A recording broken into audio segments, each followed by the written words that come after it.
Do you really think you can be fluent within 30 days? Because I was at the roadside and I was just reading an article on a pamphlet.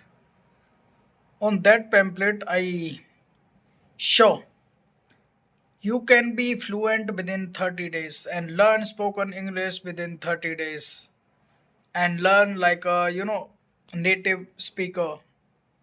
And I was just, shocked at that point of time because this is my, 135th day, I guess. This is my 135th day of my English speaking practice regularly without, breaking my consistency.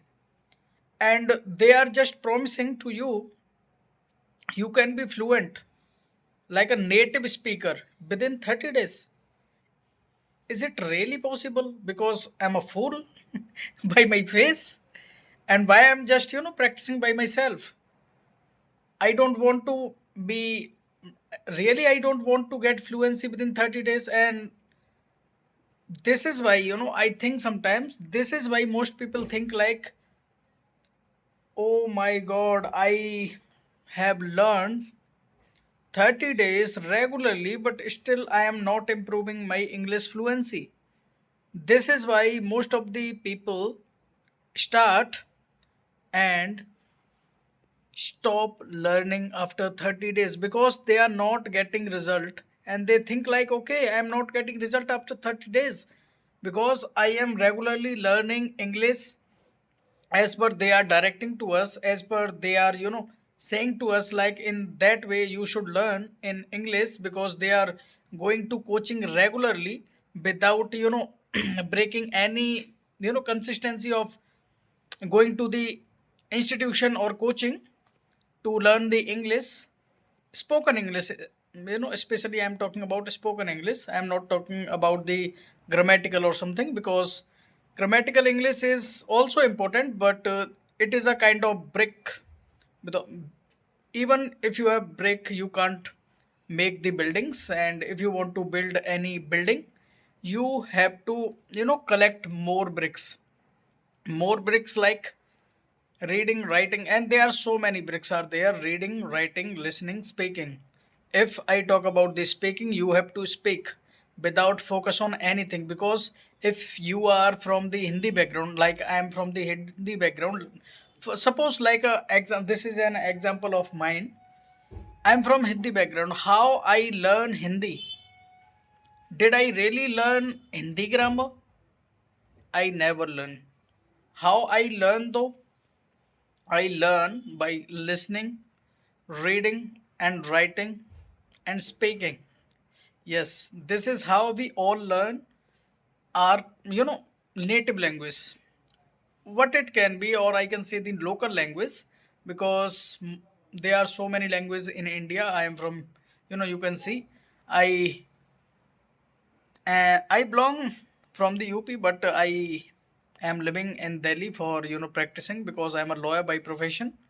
This is why I am just making my practicing video and uploading on YouTube, so that I can get to know how much time it may takes, because I am purely from the Hindi background. I can't even, imagine I can be fluent in English, and I can be, this much fluent like I am just speaking. I can't. I sometimes I, feel like I improved this much in English, especially because I was not even able to, write any translation, because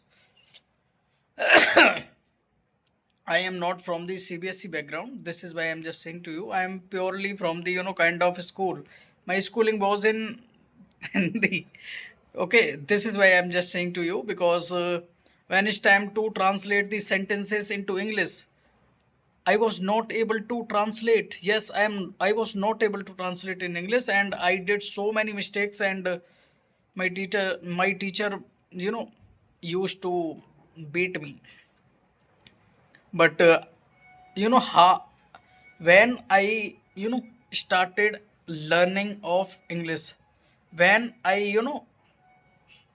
treating when I treat English like my friend, at my college time. When I completed my schooling and I went to the college, you know, I took admission beyond my, or I can say the another district. And then I got to know, because most of the students are from the was from the Hindi backgrounds. What I am just saying to you, most of the student was from CBSE background. This is why they know the English not better than me, but because I was at the zero level, so how can I compare with myself? I didn't know English, and they know the English how to write.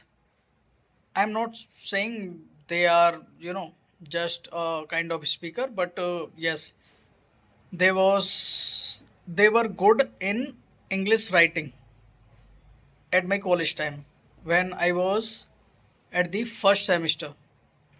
And I feel like, okay, I have to learn and I have to focus on English first, and then I will focus on my rest syllabus, because English grammar was my part of syllabus. So I was so curious to learn English when I was in my first semester, because I when teacher used to ask the students the students any question, and I knew the answer exactly. I knew the answer, but still I could not speak and I could not raise my hand, because of I was not able to express that what is in but in my mind at that point of time, because of I was not able to express in English,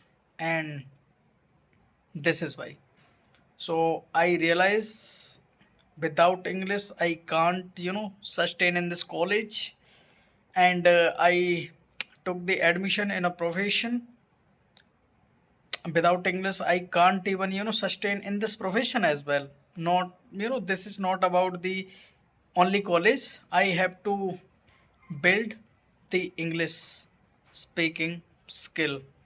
So at that point of time, because when I was in college, I really learned English grammar seriously. I made notes, because you know come teacher comes in my class and teaches us, and I can say teach taught teacher taught us used to taught us, and I used to make the note, exactly notes. And I can say I build my, or I can say I learned the English grammar at my college.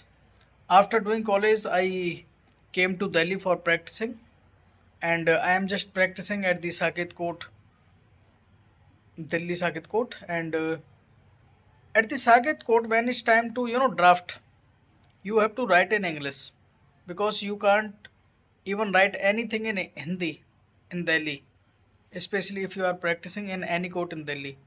So you can connect to me. And I realized, like, okay, I know the English grammar rules, but I don't have kind of vocabulary so that I can draft exactly, because I don't know how to draft, because drafting is a kind of skill. This is not a kind of a syllabus so that you can complete it within some time. It is a kind of skill. So you have to collect, because I used to collect vocabulary from the judgments, from the bare acts, because I was reading at that point of time bare acts. Nowadays I read, but sometime most of the time I was reading the bare act, because from the bare act, how can I say, because sometimes I used to stuck expressing my ideas and thoughts to you. And this is why I am making this video. And when I realized, like, okay, I have to collect the legal vocabulary because I know the grammar rules. And this is how I, learn drafting. And then I, you know, go to the courtroom. And in the courtroom, I am just, looking at the judge and the opposite counsel and the my senior advocate as well, with whom I am associate.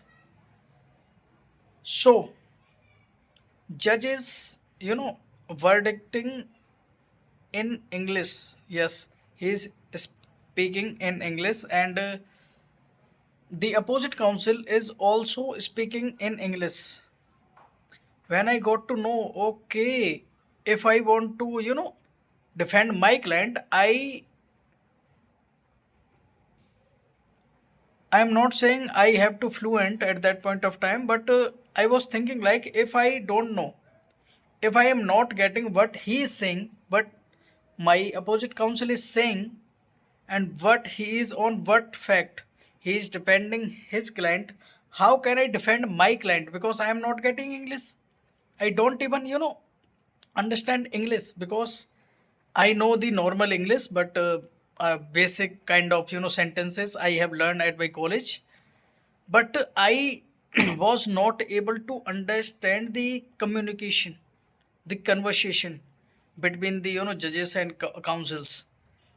And my senior was, very strong in speaking, and he used to speak in English only. And his English was, not was, his English is really really good. He speak like a native.